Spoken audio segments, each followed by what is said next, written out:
Welcome to The Explainer, everyone. I'm so glad you're here with us today. We're going to dive right into a topic that, honestly, often just gets lost in the shuffle of our busy everyday lives, checking your voter registration status in Washington state. I know, it sounds like just another basic chore, right? But it is absolutely the bedrock of participating in our democracy.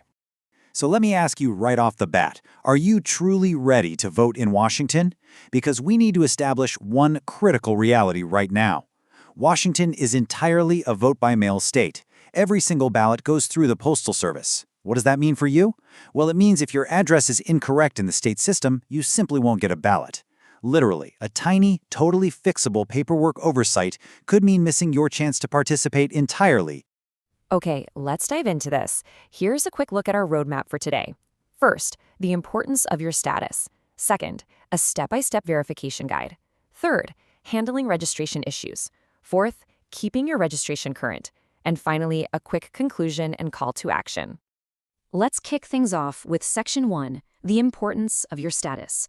Staying informed really empowers us to participate in shaping our government. Let's look at the mechanical reality of Washington's system. Because your mailbox is effectively your polling place, returned mail is a massive deal.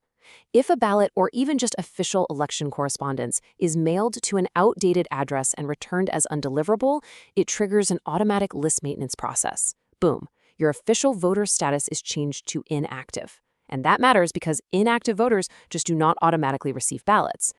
You might be wondering, how does this even happen? Actually, it's way easier than you might think. Moving to a new place without updating your address is the most common culprit. Because let's face it, updating your paperwork is the absolute last thing you want to do after hauling heavy boxes all weekend. But simply changing your name after getting married, or even a minor clerical error, can cause a mismatch. And get this, if you skip voting in the last 2 federal general elections and miss official mail, that alone can jeopardize your active status. All right, moving right along to Section 2, Step-by-Step Verification Guide. Let's get into the practical, how-to part of the explainer. Washington makes this incredibly straightforward with their centralized online portal. It's really just the simple 3-step process. 1, go to votewa.gov or myvote.wa.gov. 2, enter your personal info. And 3, check your status. The best part? It doesn't require you to create any specialized accounts or memorize another annoying password.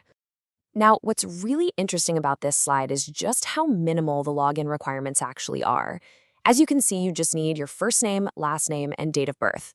But, and this is a big but, your inputs absolutely must match your official records exactly. If the system can't find you, it might just be because you registered with a variation of your name, like typing Bill instead of William, or maybe there's a simple typo on your file. And this brilliantly illustrates exactly what you want to see once you log in. An active voter dashboard. Look right there at the registration status line. It explicitly says active. That is the magic word we are looking for. You also want to verify that your residential address and your mailing address on this screen are 100% current. If they are, you are perfectly positioned to get your ballot. Let's transition into Section 3, handling registration issues. Because, hey, technical hiccups happen to the best of us. So the crucial point here is understanding the stark difference between an active and an inactive status. If you're active, your ballot is mailed directly to you. Smooth, easy, done. But if you're inactive or your identity is unverified, you're going to have to take extra steps. You might even be forced to cast a provisional ballot. Provisional ballots are a great safety net, for sure, but they have to undergo a really strict verification process, meaning they aren't counted until 14 to 21 days after the election. It is so much better to just secure that active status beforehand. But listen, if the online portal fails you, do not panic. Direct, real human help is available. You can always call or email your local county auditor for manual lookups or to handle ballot challenges. Notice the dedicated phone numbers listed here for major counties like King, Snohomish, Thurston, and Whatcom. These folks are literally there to help you navigate this process, so definitely reach out if you get stuck. Moving into Section 4, keeping your registration current. Let's talk about how to update your details or register for the very first time. Timing is everything here, and Washington has strict statutory deadlines you need to mark on your calendar. You have up to 8 days before an election to register or update your information online or by mail. But here is the really fantastic part. Washington offers same-day voter registration. If you miss that 8-day cutoff, you have up until 8 p.m. on Election Day itself to register or update in person at a voting center. Let's quickly review the state's eligibility requirements. You got to be a U.S. citizen and a legal resident of Washington state. Now, Washington actually doesn't have a durational residency requirement, meaning you don't have to live there for a set number of years first, but you must genuinely intend to live in the state. You also need to be at least 18 by Election Day, not disqualified by a court order, and not currently confined in the Department of Corrections for a Washington felony. When you go to register, these are the accepted forms of ID.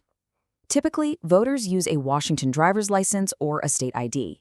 But thanks to some recent expansions designed to make the process more accessible, you can also use a learner's permit, a Washington tribal ID, or even just the last 4 digits of your Social Security number.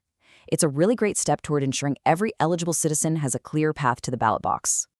Let's move to and see how this builds into our final section, Section 5, Conclusion and Call to Action. The primary takeaway here is super simple. Keep your registration up to date. Make it a personal best practice to just do a quick 2-minute check on votewa.gov before every single election cycle. I also strongly encourage you to share this explainer with your friends and community members. Civic participation relies on all of us being informed. And please, if you have any questions at all about the process, drop them in the comments below. Please note, this explainer is for informational purposes only. While we strive to provide accurate and up-to-date information, please refer to official state resources or legal advisors for specific guidance related to voter registration. I'll leave you with this final provocative thought. Will your voice be heard this election cycle, or will a completely preventable paperwork error keep you silent? Don't leave it to chance. Take control of your civic duty right now, check your status, and ensure you are ready to participate. Thanks so much for joining me today, and I'll see you on the next explainer.